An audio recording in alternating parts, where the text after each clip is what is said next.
يا أخي في حاجة غريبة في الوحدة بتناقض حتى معناها. هي إنها ممكن تكون موجودة حتى وأنت وسط الناس. الكلام ده كليشيه مكرر صحيح. بس فيلسوفة زي حيرنا أردنت فرقت كويس ما بين حاجتين، وقالت إن العزلة هي إنك تكون لوحدك، لكن الوحدة لما تحس إن أنت مهجور. الجملة دي على قد ما هي بسيطة بس قاسية شويتين، لأنها بتوصف إحساس ناس كتير مش عارفة تسميه. مهجور هنا معناها حاسس بتجاهل من الناس اللي انت عايش وسطهم لمشاعرك، وان اهتمامهم بيك اقل من اللي انت بتستحقه او مستنيه منهم على الاقل.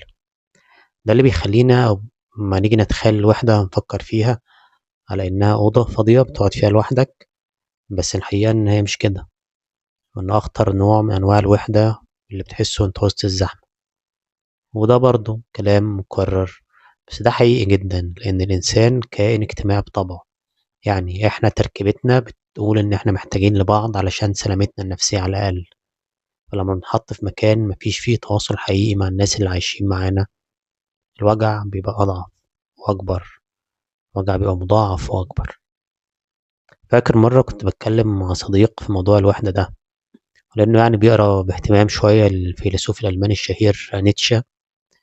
فقال لي إن نيتشه بيشوف إن اللي ما بيعرفش يعيش لوحده ممكن يبقى خاضع تابع، يعني مش ممكن يكون حر أبدا.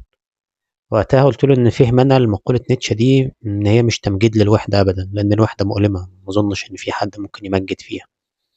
بس ممكن يكون بيتكلم على قدرتنا إن إحنا نقعد مع نفسنا، إن جلوس الإنسان مع نفسه من غير هروب، قدرتنا على مواجهة نفسنا. أظن ده معنى نيتشه.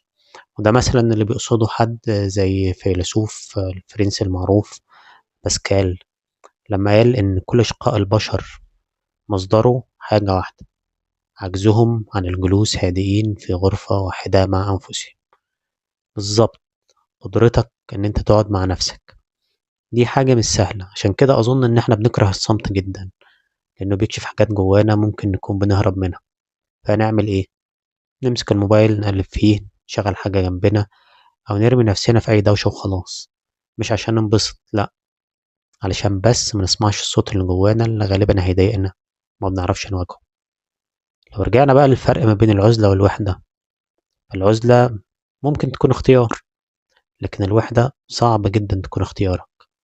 العزلة انت بتقعد مع نفسك عشان تفهمها، عشان تفهم نفسك.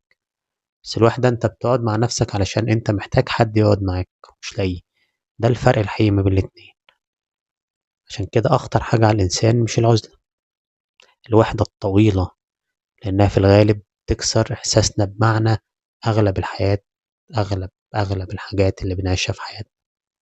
صحيح، يعني لا أنا ولا أي حد نقدر ننكر إن الوحدة صعبة جدا، لكن برضه يمكن هي الطريقة الأهم اللي بينضج بيها الإنسان، خصوصا لو فكرنا إن الوحدة أحيانا مش عقاب من الحياة، على قد ما هي مرحلة من نسخة قديمة منك ونسخة جديدة لسه بتتكون.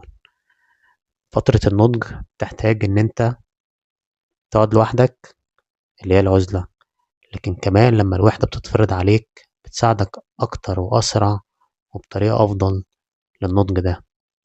يعني عشان كده بشوف إن تفكيرك لو اتغير في الوحدة تقدر تعدي الفترة اللي انت حاسس فيها ان انت لوحدك بطريقة أقل تأثير سلبي عليك. يعني يا صاحبي العزيز، ممكن نعتبرها كده زي بيت لسه بيتبني.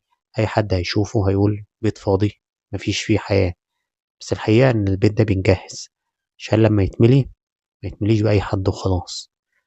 وده اللي يخليك تسأل نفسك، وأنا كمان أسأل نفسي معاك: احنا بنحس بالوحدة عشان مفيش حد حوالينا، ولا عشان مفيش حد سمعنا بجد من الناس اللي حوالينا؟ نسأل نفسنا برضه: هل الوحدة اللي احنا فيها دلوقتي هي وجع بنحسه محتاجين حد يشاركه معانا، ولا لو ركزنا شوية فيها هنلاقيها مساحة بتحضرنا لنسخة أصدق وأقوى وأنضج، مناسبة أكتر للمرحلة اللي جاية في حياتنا؟